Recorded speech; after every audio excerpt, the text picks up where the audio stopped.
pour toi. Hein. La mode des animateurs qui se collent à côté des vedettes pour récupérer une part des applaudissements, loin de là, Paul Personne.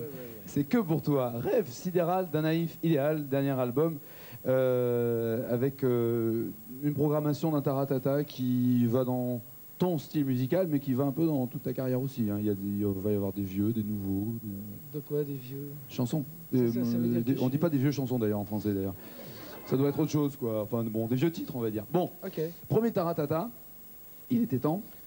Tu sais combien de fois tu l'as fait l'émission, non? Je sais pas, ouais, j'ai été invité assez souvent, quoi. Toujours avec le même plaisir, quoi, c'est vachement bien. Puis, tu vois, je suis pas du genre lèche-pompe, quoi, mais c'est toujours vachement agréable de venir ici. Non, ceci dit, elles sont bon goût. Hein. Puis, tu vois, bon, il y a du daim dessus, toi, c'est du faux, c'est du faux, c'est du faux. Ok. Alors, c'est du faux, s'il te plaît. Et toi? Bon. Il y a eu quelques émissions avec des duos, avec des invités. Là, il y a d'autres duos, d'autres invités dans cette émission.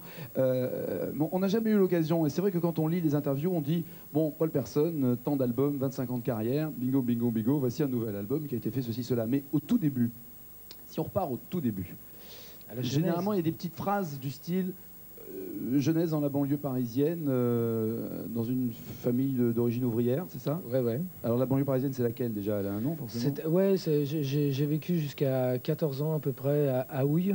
Tu sais, tout près d'Argenteuil, Beson. Oui, toi, c'était prédestiné quand même. Hein.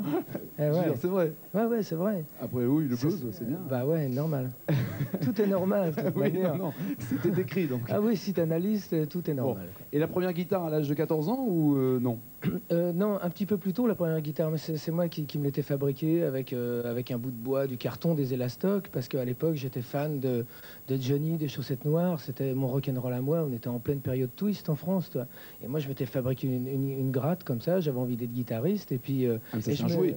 Hein? C'était un jouet, ça elle sonnait pas. Ah oui, bien sûr, et ça sonnait pas, je faisais le compte dans la glace. Ouais. Non, c'est comme la batterie avec les barils de lessive qu'on met à l'envers pour jouer dans la chambre. C'est ce que j'ai fait. Après, je me suis retrouvé à la batterie parce que ma frangine qui était musicienne a amené un batteur à la maison, et ce mec, il avait une batterie jaune pailletée, ça m'avait vachement impressionné avec mes yeux de gosse, et je me suis retrouvé à dire, ouais, en fin de compte, c'est ça que je veux faire. Alors j'avais piqué une boîte de biscuits à ma mère, des aiguilles à tricoter, une louche, tu vois, et c'était ma première batterie, mais ça le fait, hein. Essayez chez vous, je vous assure, ça marche. Ouais, c'est vrai, ça le fait. On apprend à faire des trucs comme ça. C'est vrai que tes parents ont voulu t'amener au conservatoire et que tu as refusé?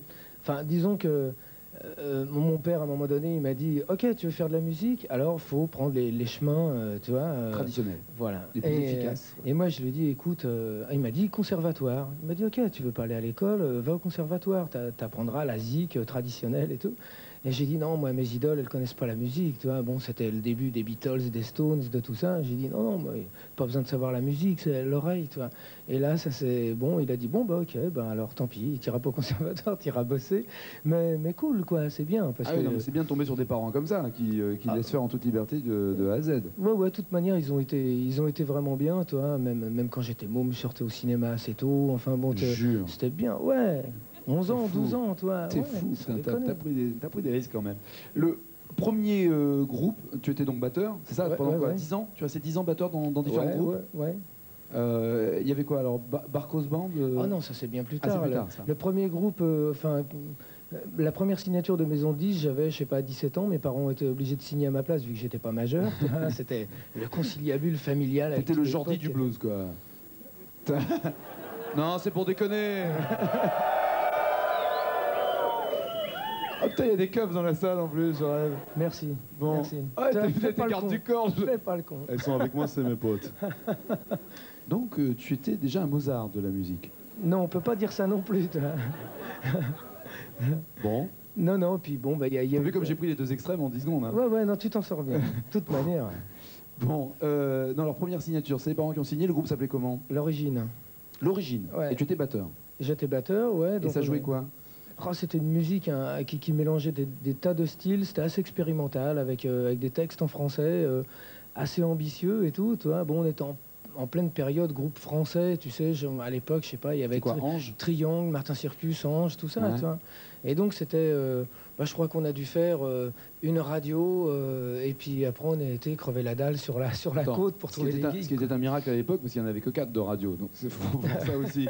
Il y a des gens qui en sont sortis de ces groupes-là, enfin que tu as côtoyé dans un groupe, et qui sont devenus, je sais pas, des leaders, des chanteurs, des guitaristes, là maintenant connus. Non, c'est toujours des potes. Il y a que toi qui t'en es bien tiré. Non, mais je veux dire... Ouais, mais c'est... Médiatiquement parlant. Ouais, si on peut dire, mais disons que c'est des mecs avec qui j'ai eu un long parcours, parce que après on s'est retrouvés dans un autre groupe qu'on avait formé après une expérience américaine à Paris, une troupe qui était venue, une troupe théâtrale qui s'appelait Liquid Theater, tu vois.